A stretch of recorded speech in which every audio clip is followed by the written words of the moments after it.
Acara ini didukung oleh Desa Pay, cashless-nya kerabat desa Indonesia. Jadi bisnisnya Green Smoothie Factory ini sebenarnya adalah bisnis edukasi, tetapi produknya adalah makanan sehat. Selain makanan sehat, kita juga banyak mengajarkan atau mengedukasi, lebih tepatnya perihal pola hidup yang menunjang supaya hidup berkesadaran. Berikut outlet kami yang ada di Pekanbaru dan di Medan, dan doakan semoga di kota lain juga kita bisa muncul buka Green Smoothie Factory. Tapi Green Smoothie Factory ini bermula di Pekanbaru tahun 2014 untuk toko offline-nya, sedangkan toko online-nya kita sudah bergerak dari tahun 2013 untuk mengantar dari rumah ke rumah ke customer-customer yang berlangganan makanan sehat. Untuk di Kota Medan kita buka di tahun 2019 dan sampai sekarang kita sudah punya beberapa channel distribusi. Selain di 2 toko offline ini, kita juga ada beberapa supermarket di beberapa kota yang kita masukin untuk produk-produk makanan kering seperti granola maupun hot cookies yang kita. Terus next ya, ini beberapa program atau beberapa produk yang kita sajikan melalui Green Smoothie Factory. Green Smoothie Factory itu bergeraknya awalnya hanya dari smoothies, dari green smoothies yang dari gelas cup jus biasa yang lambat laun kita perbaiki dari segi kemasan, kita percantik dari segi branding dan kita tambah beberapa menu yang akhirnya juga kita menyajikan makanan melalui bar dan resto. Jadi selain dari program delivery yang customer bisa berlangganan setiap hari diantar ke rumah, kita juga menyajikan makanan yang bisa mereka nikmati di restonya kita. Selain itu kita juga menyediakan beberapa produk cemilan yang kita produksi sendiri, sehingga mereka bisa mendapatkan produk-produk itu di bar restoran kita dalam bentuk healthy market. Selain juga ada beberapa produk seperti cake sehat yang seperti carrot cake, banana cake, sweet potato cake. Next, Mas. Nah, sejalan dengan bisnisnya Green Smoothie Factory yang memproduksi makanan sehat yang lebih terkhusus, karena di awalnya kita memproduksi minuman sehat seperti fresh juice, green smoothies, dan kita juga akhirnya mengangkat tema makan berkesadaran yang benar-benar sadar dari mana asal dari produk yang kita buat, bahan-bahannya dari mana, prosesnya seperti apa. Dan karena Pekanbaru adalah bukan kota perkebunan, tidak banyak lahan yang digunakan untuk pertanian, sehingga kita agak kesulitan untuk memperoleh sayuran. Kita memperoleh sayuran datangnya dari luar kota, dari kota seperti yang terdekat ada Sumatera Barat atau dari Sumatera Utara yang mengantarkan ke kota Pekanbaru. Akhirnya kita membuat kebun sendiri, kebun dengan media hidroponik yang kita kelola untuk mensuplai kebutuhan sayuran yang ada di Green Smoothie Factory. Jadi saat ini selain dari bar dan resto, kita punya kebun hidroponik sendiri yang sampai sejauh ini sih masih mensuplai kebutuhan dari Green Smoothie Factory. Tetapi karena konsep dari Green Smoothie Factory itu sendiri bisnisnya edukasi, jadi beberapa customer yang membutuhkan pendidikan atau training untuk membuat tanaman atau hidroponik ini sendiri, kita akan menyediakan media untuk mereka bisa tanam di rumah. Jadi kita juga membuka peluang untuk customer-customer yang mau bercocok tanam dengan media hidroponik.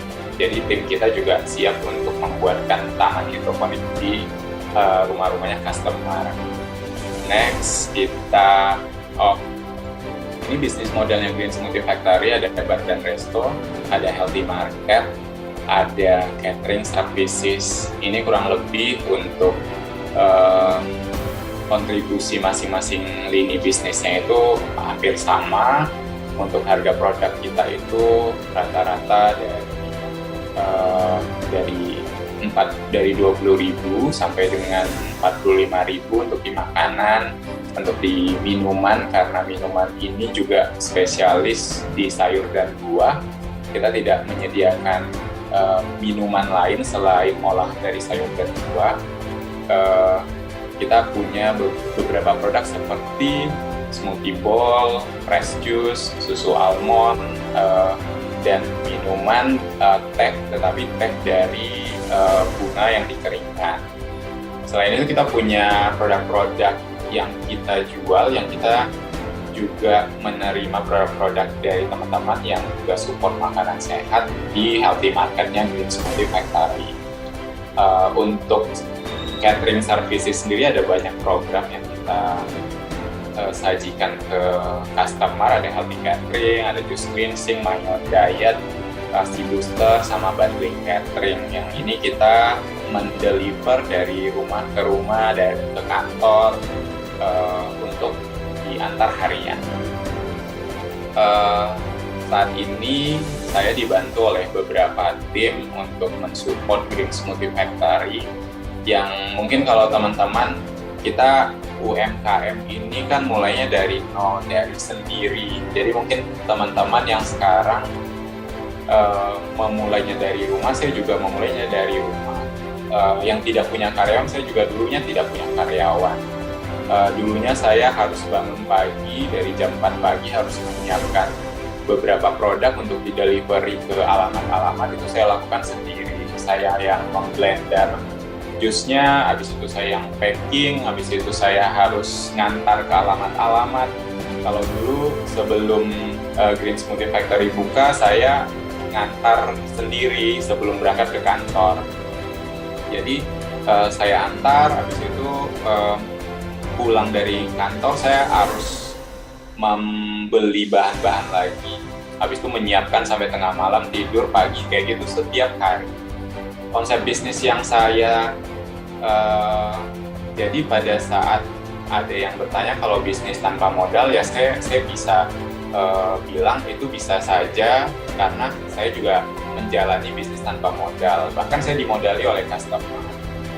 Balik lagi kepada bisnis yang kita jalankan saat ini. Kalau misalnya teman-teman menangkap peluang beberapa sistem bisnis yang bisa kita kelola, kita akan ketemu nanti model bisnis yang seperti apa yang akan kita tawarkan kepada customer.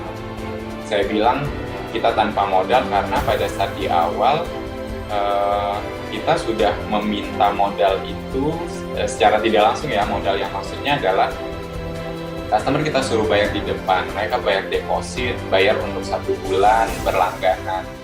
Nah, ini mereka bisa sampai sejauh ini ya karena mungkin tingkat kepercayaan mereka kepada produk. Yang berhasil dilakukan Green Smoothie Factory adalah meyakinkan customer tadi. Makanya bisnisnya ini adalah bisnis edukasi. Bagaimana orang yakin bisa mau membeli jus yang harganya mungkin bisa 2 atau 3 kali lipat dari harga jus kebanyakan. Di sini kita membangun brand tadi supaya si customer mau melakukan deposit. Itu kita lakukan dari tahun 2013. Customer membayar waktu itu harga 1 botol minuman itu hanya 10.000 kita untuk berlangganan. Tetapi customer harus setor 300.000 untuk 30 hari di depan. Kenapa? Ya karena sistem edukasi kita bangun. Customer kita ajak mereka untuk mengkonsumsi green smoothies setiap paginya supaya mereka mendapatkan khasiatnya, karena ini kan minuman yang alami, tidak ada kontaminasi kimia di dalamnya. Terus ini juga khasiatnya pun kalau mereka tanya khasiatnya apa, khasiatnya baru kelihatan ketika mereka mengkonsumsi rutin. Ini yang kita bangun di awal karena juga kami tidak hanya menjual, tapi kami juga sebagai praktisi yang sudah melakukan mengkonsumsi minuman ini sejak awal sebelum kita memulai bisnis. Dan yang menguatkan brand akhirnya adalah si kebiasaan kami tadi yang kami share melalui media sosial.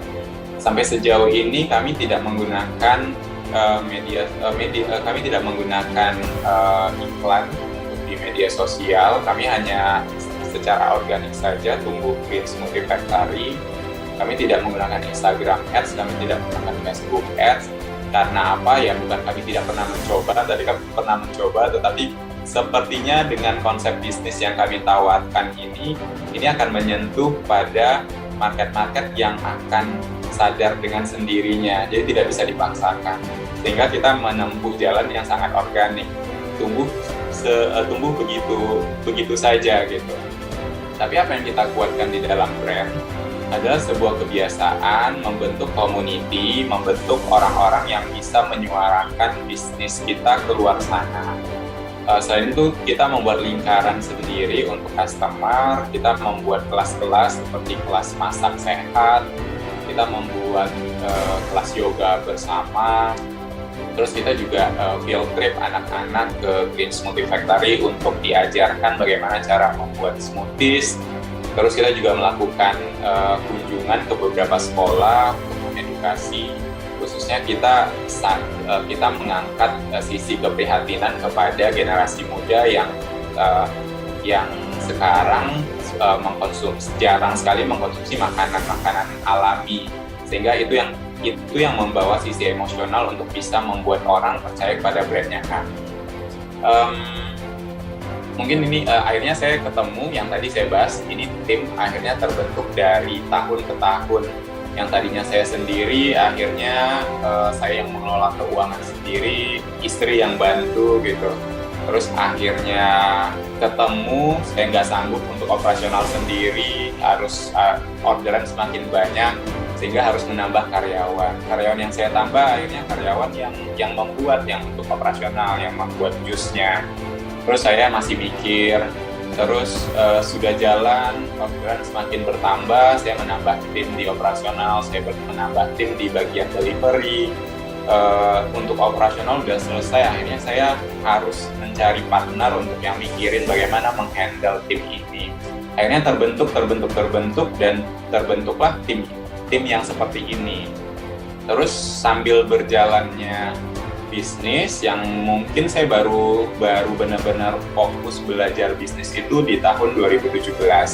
Sedangkan dari 2014 sampai dengan 2017 itu saya sibuknya di dapur aja untuk meng-create produk.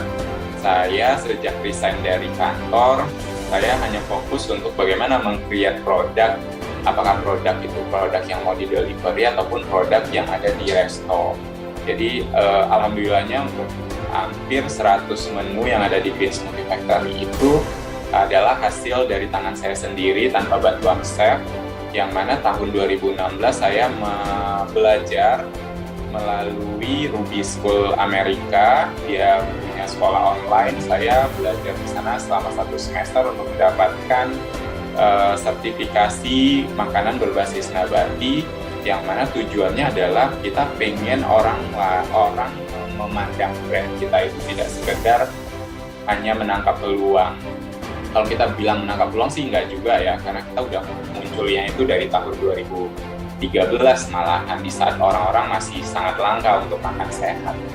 Terus tetapi kita pengen aja bahwa apa yang kita sajikan untuk customer itu benar-benar mempunyai dasar. Dan akhirnya saya pribadi rajin untuk mencari praktisi-praktisi makan sehat khususnya di Indonesia, datang ke workshop-workshop di Jakarta, di Bali, di Jogja, mencari orang-orang yang emang spesialis di makan sehat. Untuk apa? Untuk membuat brand Green Smoothie Factory ini semakin kokoh fondasinya. Ini mungkin teman-teman nanti bagi teman-teman UMKM khususnya akan mendapatkan perjalanan seperti ini. Tidak usah terburu-buru, tetapi memantapkan dulu fondasi sampai tahu yang mana sih yang kita butuhkan untuk menguatkan bisnis kita gitu. Sampai akhirnya terbentuklah tim-tim involved. Walaupun mungkin ini masih banyak yang kurang ya gitu, yang harus saya perbaiki di dalam timnya Green Smoothie Factory. Kalau saya mau bahas next Mbak.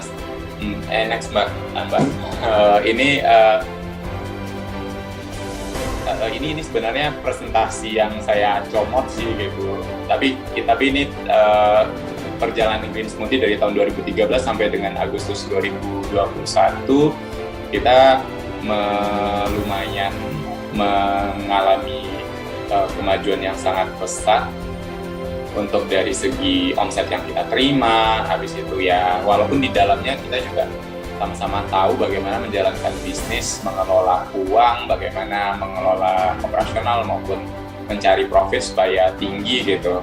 Ini hanya gambaran yang kita terima, tapi di dalamnya saya sih masih terus belajar untuk bisa meningkatkan supaya efektif dan efisien di bisnis Green Smoothie Factory.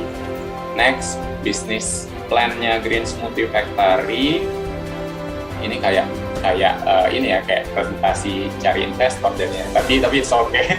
ini saya comot banget presentasi sih kemarin gitu, tapi it's okay. Ini gambaran Green Smoothie Factory sampai sejauh ini. Kita punya ini bisnis plan 2021 jangka pendek sekali, dan 2021 ini udah mau selesai. Kita pengen profit kita meningkat, cabang kita bertambah. Saat ini kita lagi prospek untuk bisa buka di Bandung. Tetapi karena kendala kemarin PPKM kita belum sempat. Tetapi ada hal positif yang kita tangkap dari sisi pandemi. Kenapa ya? Karena semakin kita melihat ke dalam, teman-teman yang di UMKM mungkin bingung di saat pandemi atau bagaimana sih strategi berjualan di saat pandemi, semua behavior itu berubah. Tetapi bagi saya, semakin kita ada di dalam bisnis, maka kita semakin bisa tahu apa sih kekuatan di bisnisnya kita, dan kita akhirnya bisa berjualan. Yang alhamdulillah kami di saat pandemi udah jalan tahun kedua ini, kita tidak mengurangi karyawan. Untuk segi omset yang kita terima, alhamdulillah kita di kondisi yang sangat stabil. Bahkan saya sekarang ini malahan seperti kelebihan karyawan. Padahal omsetnya biasa, omsetnya stabil, tetapi karyawannya sepertinya berlebih. Dan apa yang saya pikirkan, kita nggak mungkin memecat karyawan, kita harus segera untuk ekspansi usaha, untuk membuka lapangan kerja baru, supaya karyawan yang ada saat ini bisa diberdayakan, supaya bisa ada pekerjaannya gitu. Itu yang jadi tujuan kita untuk tahun 2021, cabangnya bertambah. Habis itu sumber daya manusia di dalamnya juga bahagia dari segi yang tadi mereka bisa bertumbuh bersama Green Smoothie Factory. Mungkin itu, karena saya dikasih waktu cuma 20 menit, karena kalau saya ngomong nanti saya bisa ngomong seharian sih Mbak.